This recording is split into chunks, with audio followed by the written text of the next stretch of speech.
Captain John Hayes stood inside the great throne room of the Empire with his team. The room was made of white crystal that seemed to glow from inside. The walls were smooth and perfect, built by a race that had conquered hundreds of planets. Everything about this place showed power. Everything showed control. John looked at his team. There was Lieutenant David Cooper, a smart military man with a serious face. There was Dr. Wells, the science officer who had studied for years.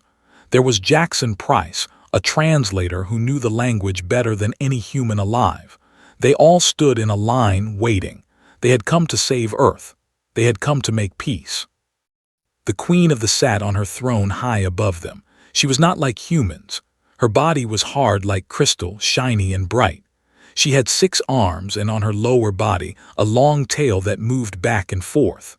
Her eyes were large and black like pools of oil. Around her neck were jewels and symbols of power. Hundreds of nobles stood around her, all waiting to hear what she would say. For 2 weeks, John and his team had worked on this moment. They had prepared their words. They had practiced what to say. They had brought gifts, technology, and promises of trade. Earth had sent its best people. The future of humanity rested on this meeting. John stepped forward. His heart beat fast, but his voice was steady. Your Majesty, we come from Earth in peace. We ask for the chance to join the community of peaceful planets. We offer trade. We offer friendship. We offer knowledge that could help your empire. The Queen did not move. Her long tail stopped moving. She looked at John with no feeling in her eyes. Around her, the nobles began to make sounds like laughter. It was a cold sound, like metal hitting metal. Peace, the Queen said. Her voice came through speakers in the room. It was deep and clear. You speak of peace. You speak as if your species is equal to mine. You come to my world, to my throne room, and you speak to me as if you are not insects. John felt the words hit him hard. He had known this would be difficult. He had known the thought they were better than all other species, but hearing it was different. Dr. Wells moved forward. She was brave. She spoke before John could. Your Majesty, we are not insects. We are a thinking species. We have art, science, and culture. We have. The Queen raised one of her arms. Stop talking. You have what? You have taken one planet and barely survived. You have no ships that can cross space without taking months. You have weapons that are toys compared to ours. You have ruled your world for only a few thousand years. They have ruled the stars for millions of years. We are not the same. We are not equal. We are not even close. John could see his team losing hope. Their faces showed fear. Jackson, the translator, put his hand on his chest, a sign of respect in the culture. He tried one more time. Your Majesty, we understand we are young. We understand we are not as advanced, but we learn fast. We create solutions that no one expects. We survive things that should kill us. Our people have power that does not come from machines. The Queen stood up from her throne. All the nobles stood up with her. This was the sign. The meeting was ending. This was bad. This was very bad. Your species has one choice, the Queen said. Her voice filled the entire room. You will accept rule. You will become part of our empire. You will work for us. Your people will serve or your world will be destroyed. The choice is simple. She began to move down the steps from her throne. Her guards walked with her. John could see that his team was shaking. He could see that everyone thought it was over. Humanity had no choice. They would either become slaves or face death. But something happened inside John Hayes. Something broke. He was not just a captain. He was a father. He had a daughter named Lucy. She was 6 years old. She loved to draw pictures of space and stars. He had promised her he would make space safe for her. He had promised her that humans could reach the stars and build something good there. All of that was about to end, because this Queen thought humans were nothing. John did not think, he did not plan, he just moved. He ran forward toward the Queen. His guards started to move to stop him, but John was fast. He reached out and grabbed the Queen's tail. He grabbed it hard and held it tight. The entire throne room went silent. Every guard had a weapon. Every noble stopped moving. Every eye in the room looked at John. The queen froze. She did not move, she did not speak. John held the tail of the queen of the empire, the most powerful ruler in the galaxy, the being who had just decided to destroy Earth. A guard started to move forward to kill John. The queen raised her arm. "Wait," she said. Everyone stopped. The guard did not move. The queen turned her head to look at John. Her eyes were still black, but something was different. Something had changed. "Why did you do this?" the queen asked. "You know I can have you killed. You know that no being has ever touched me without permission. You know you just broke the oldest law of my empire." John was still holding the tail. His hands were shaking. He did not let go. "Because you were going to kill my people," John said. His voice was loud and angry. "Because you think we are nothing. Because you think we cannot fight back. But you are wrong." "I am wrong," the queen's voice changed. It sounded surprised. "Yes," John said. "I'm not here to beg, I'm here to tell you the truth. On my world, Earth, we are born into a place that tries to kill us every day. The sun is far away, so it is cold. Our weather is violent, our animals are deadly. We survived anyway. We built cities and art and science in a world that wanted us dead. You think that makes us weak. You think we are insects, but that makes us strong in ways you cannot understand. I grabbed your tail because I will not accept that my daughter and my people will be slaves or dead. I grabbed your tail because I am desperate and I will not give up. That is what humans are. We do not give up. We do not accept death. We fight, even when we know we will lose." The queen did not move. She looked at John for a very long time. Her tail was still in his hands. Then she did something no one expected. She smiled. It was a strange smile on her face with her hard features, but it was real. "Release my tail," she said.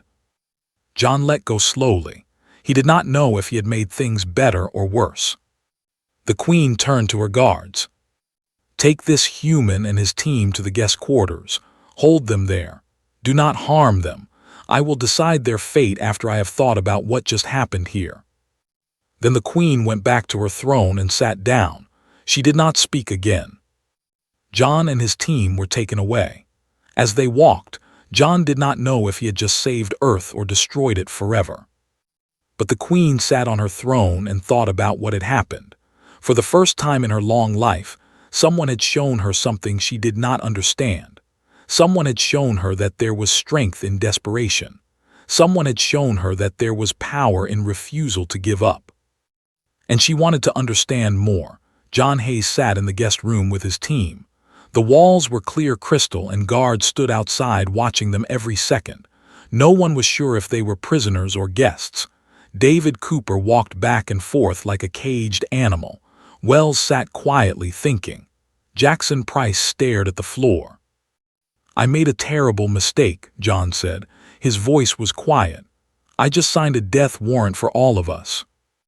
"Maybe not," said. "She was the person in the room.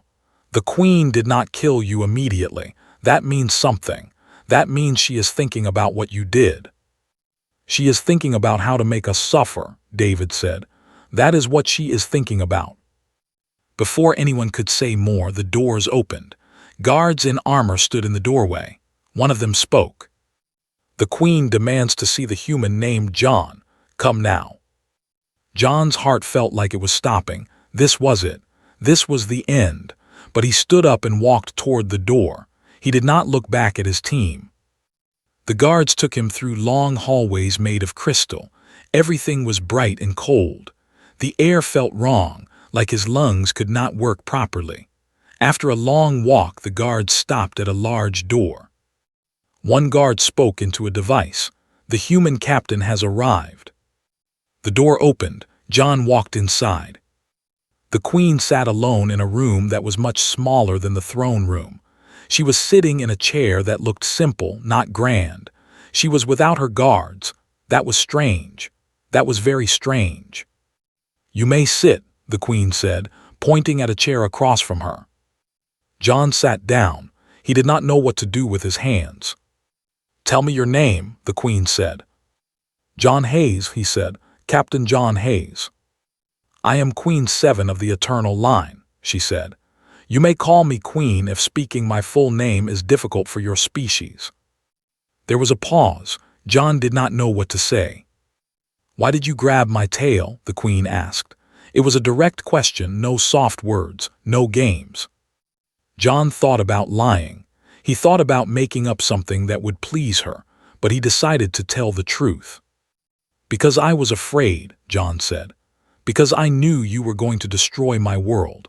Because my daughter is on Earth and I promised her I would keep her safe.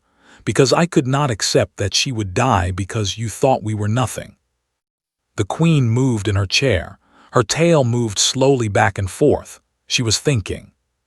"In my entire life, no being has ever touched me without permission," she said. "I have ruled for over 300 of your years. Billions of species know my power. Billions know that I can destroy them with one word. And you, a small human with soft skin and slow movements, grabbed me because you were afraid. This is strange to me." "I do not understand your ways," John said. "Where I come from, when you love something, you protect it. When you are desperate, you fight. When someone is taking away everything you care about, you do not just accept it. You do something. You do anything." The Queen was silent for a long time. "Tell me about this daughter," she said. John felt something break inside him. This was pain. This was love. "Her name is Lucy. She is 6 years old. She draws pictures. She wants to be a scientist. She wants to explore space. She told me that she wanted to learn about aliens and help them understand humans. She thinks space is beautiful. She thinks that if people would just listen to each other, they could be friends instead of enemies." The Queen did not respond right away. When she spoke, her voice was different. It was quieter. "What is it like to have a child?" the Queen asked. John was surprised by the question. "It is the most important thing in the world," he said. "It is not about power or control. It is not about being the strongest or It is about loving something so much that you would die for it. It is about wanting to make things safe and good for them. It is about caring for something that is not you." The Queen turned away. She looked out of the window at the stars outside. "They do not have children the way you do," she said. "We are born from the collective. We serve the Empire from the moment we exist. There is no love. There is no family. There is only duty." "That sounds lonely," John said. The Queen turned back to him. Her black eyes were looking at him very carefully. "I have never thought about my own feelings," she said. "I have never considered what I wanted. I have only considered what the Empire needed.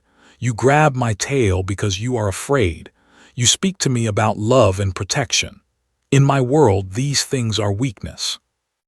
"Maybe your world is wrong," John said, and then he realized he had just said something very dangerous. "I am sorry. I should not have said that." "No," the Queen said. "Say what you think. I want to hear the truth. You have shown me something already that no one else has. You have shown me that there is strength in desperation. Maybe there is other strength I do not know about." John leaned forward. "On Earth, we are not the strongest or the fastest or the alone," he said. "But when we work together, when we protect each other, when we care about the same thing, we become powerful. We become something that even more advanced species cannot predict. We become human." The Queen listened. She did not interrupt. "Your species thinks that power comes from weapons and control," John continued. "But real power comes from people who care about something. Real power comes from people who will not give up, even when they are afraid. Real power comes from mercy and understanding. You thought we were insects, but insects do not have the kind of strength I am talking about." The Queen stood up. John thought she was going to end the conversation. He thought he had made a mistake. But the Queen walked over to him. She reached down with one of her hard hands and looked at his face very carefully. "Your species is different," she said. "You are soft and weak in body, but your spirit is hard. Your spirit will not break. That is interesting. That is very interesting. She walked back to her chair and sat down. Go back to your room, she said. Tell no one what we have talked about. I will have answers for you soon. John stood up to leave. At the door, the Queen spoke again. John Hayes, you are not what I expected. You may have changed things. I do not know if it is good or bad yet, but you have changed things. John walked back to his team in silence. He did not tell them what the Queen said, but inside he felt something that he had not felt since he arrived at this place. He felt hope. Weeks passed. John and his team were moved from the guest room to a larger area. They were given access to food and water. Guards still watched them, but they were allowed to walk around. The Queen had not called for John again, but she had sent messages. She wanted information. She wanted to know about Earth. She wanted to know about human culture. Dr. Wells spent hours answering questions. She explained human science. She talked about how humans had discovered fire, then tools, then cities. She talked about how humans were still very young as a species but were learning quickly. Jackson Price spent hours teaching how humans spoke and why humans used emotion in their language. David Cooper explained how humans fought and trained for war. But the most surprising requests came for John. The Queen wanted him to tell her stories about his life on Earth. She wanted to know about his childhood. She wanted to know what it was like to grow up on a world that was not safe. She wanted to know about his daughter Lucy. Every few days, guards would come and take John to the Queen's private room. She would sit and listen while he talked. She asked many questions. She did not have guards nearby during these visits. It was just the Queen and John. John talked about Earth. He described a night sky full of stars. He talked about oceans and mountains. He talked about music and art. He talked about how humans looked at the stars and wondered if anyone else was out there. He talked about fear and hope. He talked about his daughter's laugh. The Queen listened to everything. She watched him with her black eyes. Her tail moved slowly back and forth as she thought about what he was saying. One day, she asked him to show her something. She wanted him to draw a picture of Lucy. John did not have good materials, but he drew Lucy's face on paper. It was not perfect, but it showed a young girl with a big smile and curious eyes. The Queen looked at the drawing for a very long time. "This is your daughter?" she asked. "Yes," John said. "This is Lucy. This is the most important thing in the world to me." The Queen placed the drawing on her table. She looked at it while John sat there. "I have been studying your species," she said. "I have reviewed thousands of human recordings. I have read human history books. I have learned about human art and music and science. Do you know what I found?" "What?" John asked. "I found contradiction," the Queen said. "You are very weak individually. Your bodies break easily. Your lives are short. You cannot survive in space without protection. But your species has survived for millions of years on a world that wants to kill you. You have built great things. You have created beauty. You have done this because you love things. You do this because you protect each other." She stood up and walked to a screen on the wall. "They are strong," she said. "We have conquered hundreds of worlds, but we have done this through power only. We have never created anything beautiful. We have never loved anything. We have only taken and controlled. When we face rebellion, we crush it. When we face enemies, we destroy them. But we do not stop rebellion. We do not defeat enemies for long. There is always something new trying to break free. Always something new trying to fight back." The Queen turned to John. "I think I understand now," she said. "Your weakness is actually strength. Your emotions are not weakness.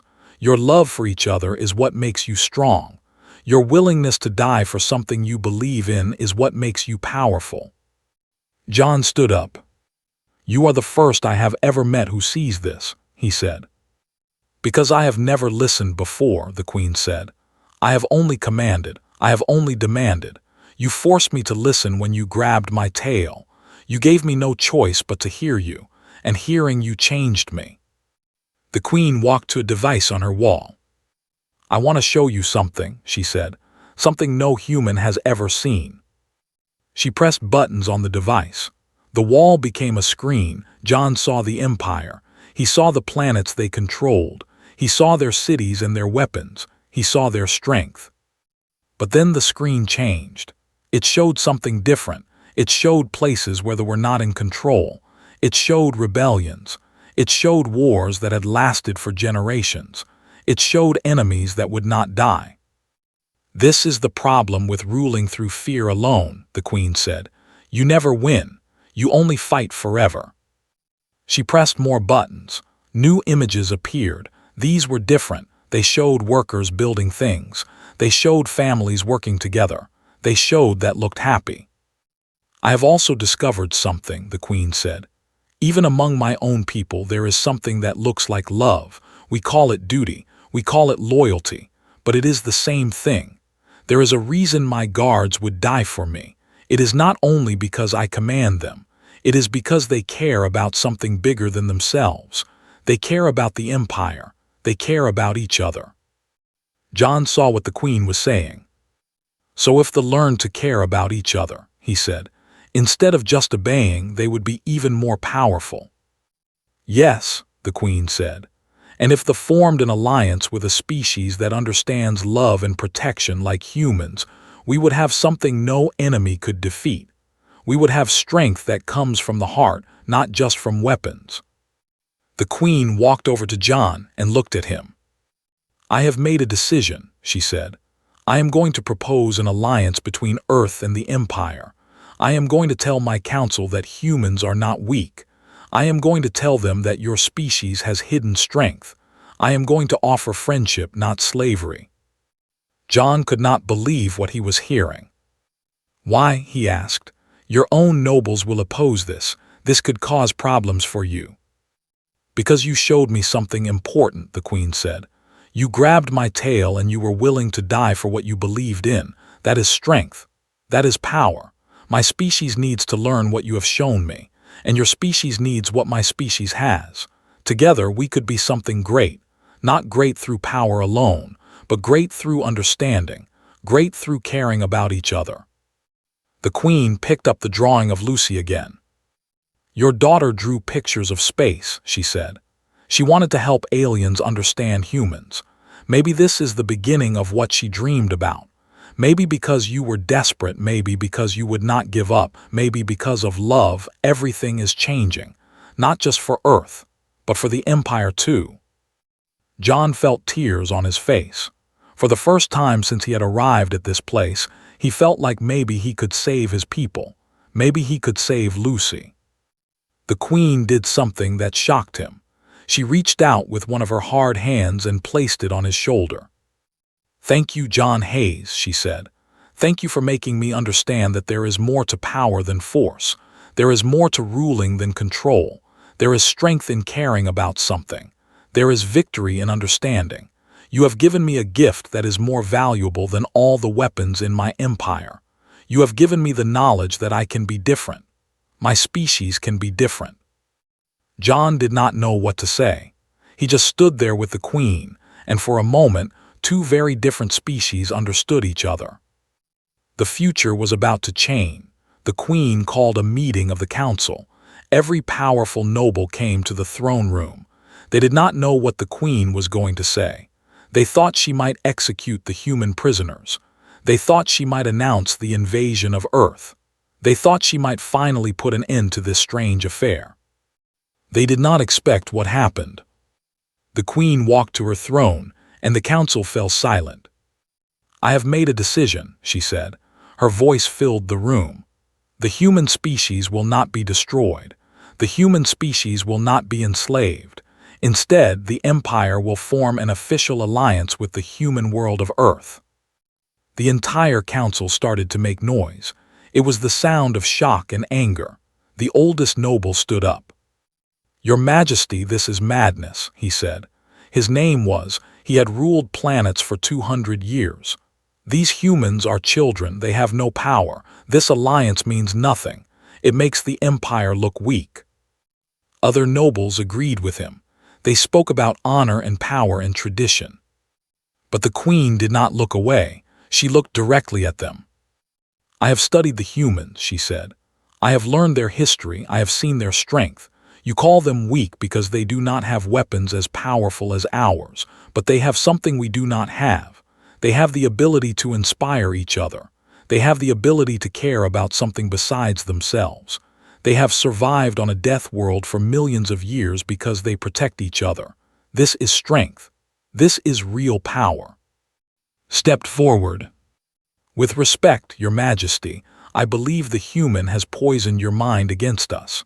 I demand that we vote on this decision.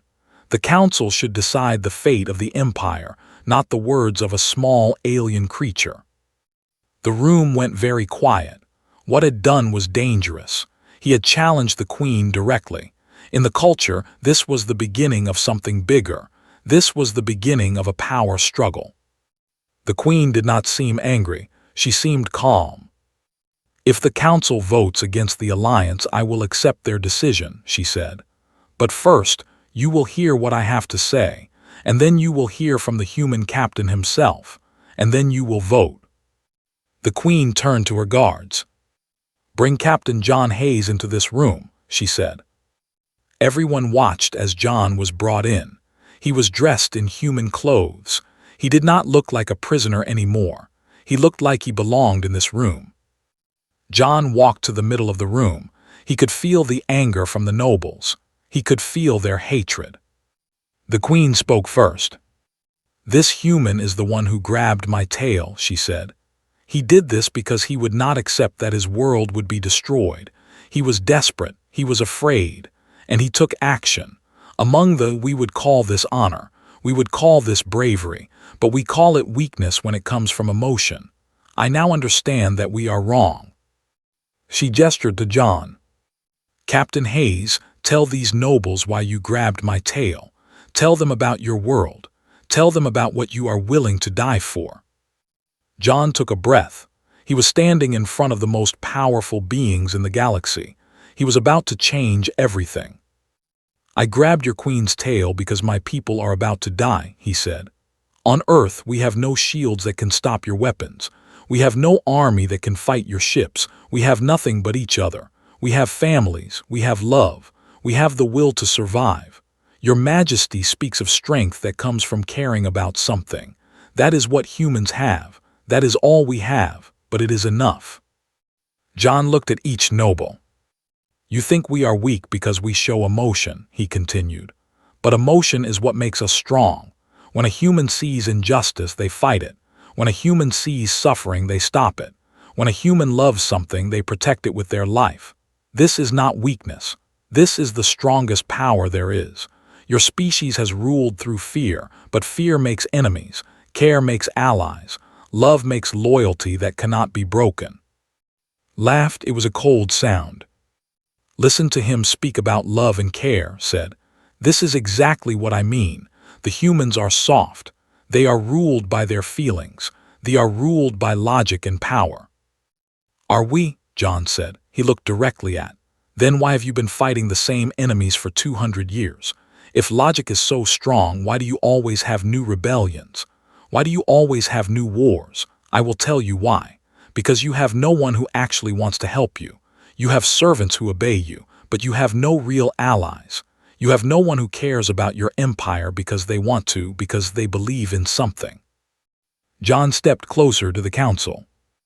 If they were to understand what we understand, if you were to learn to care about each other and not just control each other, your empire would become something that no enemy could touch. You would have warriors who would fight not because they were commanded, but because they believed. You would have people who would die for each other, not for fear of punishment. Stood up, his guards moved closer to John. This is enough, said. I am calling for a vote of no confidence. The Queen has lost the wisdom to lead. I am formally challenging her rule. This was the moment everything could fall apart.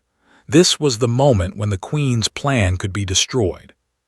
But something unexpected happened. The younger in the council stood up, many of them. They did not stand they stood with the Queen. A young noble named spoke. I have listened to what the human has said, she said, and I have listened to what our Queen has said. I believe they are right. We have ruled through power for too long. We have conquered but never truly won. We have taken but never truly gained anything that lasts. If we could learn from this species, if we could understand what they understand, I believe they would be stronger, not weaker. Other young nobles spoke. They talked about the endless wars. They talked about the constant rebellions. They talked about wanting something different for the empire. Looked around the room. He was losing support. His old ways were not what the younger generation wanted. "You are all fools," he said. "This will destroy us." But his time had passed. The vote came. The Queen won easily. The alliance with Earth was approved. But more than that, something had shifted inside the empire. The younger generation saw a chance to change things. They saw that the Queen was willing to listen. They saw that maybe there was a different way to rule, a different way to lead. John watched as the council meeting ended. The Queen approached him. "You did well," she said. "You spoke the truth. Some of my people heard it. That is all we needed. Not everyone needs to agree. We only needed enough to support the change." John bowed to the Queen. "Thank you for giving me the chance to speak," he said. "No," the Queen said. "Thank you for making me listen. You have started something that will change the forever. Your people have given us a gift we did not know we needed. You have shown us that there is another way, and we will not forget that." As John walked out of the throne room, he could see that the future was finally beginning to change. Not just for Earth, but for the Empire too. Everything was going to be different now. Better, stronger, real. 3 years after John Hayes grabbed the Queen's tail, the galaxy looked different. Humanity was no longer a small, hidden species waiting to be discovered and destroyed. Humans worked together in factories and laboratories. They built ships that combined human ingenuity with technology. They created weapons that were stronger than anything either species could make alone. But more importantly, they had created peace. The enemies of the Empire had expected the Empire to collapse without its cruel leadership. They had expected chaos. Instead, they found an empire that was more united and more powerful than ever before. The young generation had learned to care about each other and about their work. Rebellion became rare because beings were no longer forced to serve. They served because they believed in something. John Hayes stood on a ship called the Earth Unity. It was built by both humans and working together. The design was new. It was beautiful in a way that purely military ships could never be. It showed both species' understanding of function and form. David Cooper worked beside him. Wells was teaching scientists about human biology. Jackson Price was teaching a class to young about human language and culture. The human team had become teachers, not prisoners. But the most important journey was about to begin. John was going home. The Earth Unity was heading to Earth, and John was not going alone. The Queen of the was coming with him. She wanted to see the world that had changed her. She wanted to understand humanity not through recordings and questions, but through experience. As the ship approached Earth, John stood with the Queen on the observation deck. Below them was the blue planet with its white clouds and green continents. To the Queen, it looked small and delicate. "It is beautiful," the Queen said. "It is," John said, "but it is also dangerous. It is cold in some places and hot in others. There are storms that can destroy cities. There are animals that can kill you. There is disease. There is hunger, but humans live here anyway. Humans build here. Humans love here." The Queen looked at the planet for a very long time. "I understand now why you were willing to die for this world," she said. "It has given you strength. Living in danger, surviving against all odds, this has made your species beautiful in a way they are not." The ship landed in a special area near the human capital. Thousands of humans came to see the Queen. They had heard her name. They knew she had chosen peace instead of war. They knew she was responsible for the alliance. They wanted to thank her. But the Queen had only one request. She wanted to meet John's daughter. They went to John's home. It was a simple house made of wood and stone. To the queen, it seemed impossible that anyone would choose to live in something so fragile. But she entered the house carefully, trying not to break anything with her hard crystal body. Lucy was waiting inside. She was 9 years old now. She had grown since John left Earth. She was brave like her father. Lucy looked up at the queen. The queen looked down at this small human child. "Are you the queen?" Lucy asked. "I am," the queen said. Lucy did not seem afraid. She had been raised knowing that aliens were real, that cooperation was possible, that her father was making it happen. "Did you try to destroy Earth?" Lucy asked. It was a direct question without fear. "Yes," the queen said. "I was going to destroy your world. I was going to make your species slaves or dead. Your father saved you. He grabbed me when all hope was gone. He refused to accept that you would die." Lucy walked over to the queen and reached up to touch her hard crystal arm. "Thank you for changing your mind," Lucy said. "I want to grow up and study alien species. I want to understand them. I want to help them the way my dad did. You gave me that chance." The queen looked at this small human child. She thought about what John had told her. She thought about love. She thought about protection. She thought about the future. "You will have that chance," the queen said. "I promise you this, Lucy Hayes, that will help humanity grow. We will protect you. We will learn from you. And one day when you are older, you will help bridge the gap between our peoples. You will do what your father started." Lucy smiled. She did not understand how important the queen's words were, but she understood that something good was happening. That night John took the queen to the ocean. They stood on a beach and looked at the water. The sun was setting, and the sky turned orange and pink. "Is this part of the danger?" the queen asked. "Yes," John said. "The ocean can kill you. The waves are strong, the depth is vast. There are creatures that live in it that could hurt you, but humans love the ocean anyway. We swim in it, we sail on it, we look at it and feel peaceful." The queen stood very still. Her tail moved back and forth slowly. "They have never learned to love anything that could hurt them," she said. "We have only learned to control things, to dominate them, to make them safe through power. But you love things that you cannot control. That is very different." "That is what it means to be human," John said. The queen turned to John. "Thank you," she said. "When you grabbed my tail in rage, you gave me more than just an alliance. You gave me the chance to understand what life could be. You gave me the chance to become something more than a ruler who only controls. You helped me learn to care." John and the queen stood on the beach together as the sun went down. Below them, the ocean moved with its own power, untamed and beautiful. Around them, humans began to gather, not with fear but with hope. Children pointed at the queen and asked their parents questions. The adults watched with wonder. Years later, historians would write about this moment. They would call it the turning point. They would say that the galaxy changed because John Hayes was desperate enough to grab a queen's tail. They would say that humanity's greatest strength was not weapons or technology, but the willingness to show emotion, to show love, to refuse to give up. Lucy Hayes grew up to be a great scientist, an ambassador between humans and. She traveled the galaxy teaching other species about cooperation and understanding. She carried her father's message of hope forward. The empire transformed.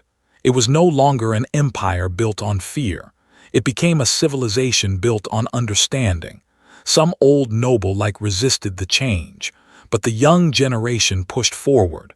They learned to care about each other. They learned to value loyalty that came from the heart, not from fear. Humanity continued to grow. With help, humans built cities in space. They explored distant planets. They made contact with other species and taught them about peace through understanding. The queen of the became known as the queen who learned to listen. She became the queen who changed her mind. She became the queen who learned what love meant. And it all started because one human was desperate enough to grab a queen's tail. In the royal palace of the Empire, the Queen kept John's drawing of Lucy on her desk. Every day she looked at it. Every day she remembered what it meant. She remembered the moment when she was going to destroy a world full of beings who could love, who could care, who could protect each other. She had almost destroyed humanity's greatest strength. Instead, she had learned to share it. The galaxy would never be the same. And it was all because of one moment of desperation, one moment of refusal to accept defeat, one moment when a human showed a powerful alien that there was more to strength than weapons. There was strength in love, there was power in caring, there was victory in understanding. And sometimes, all it took to change everything was the simple act of not giving up.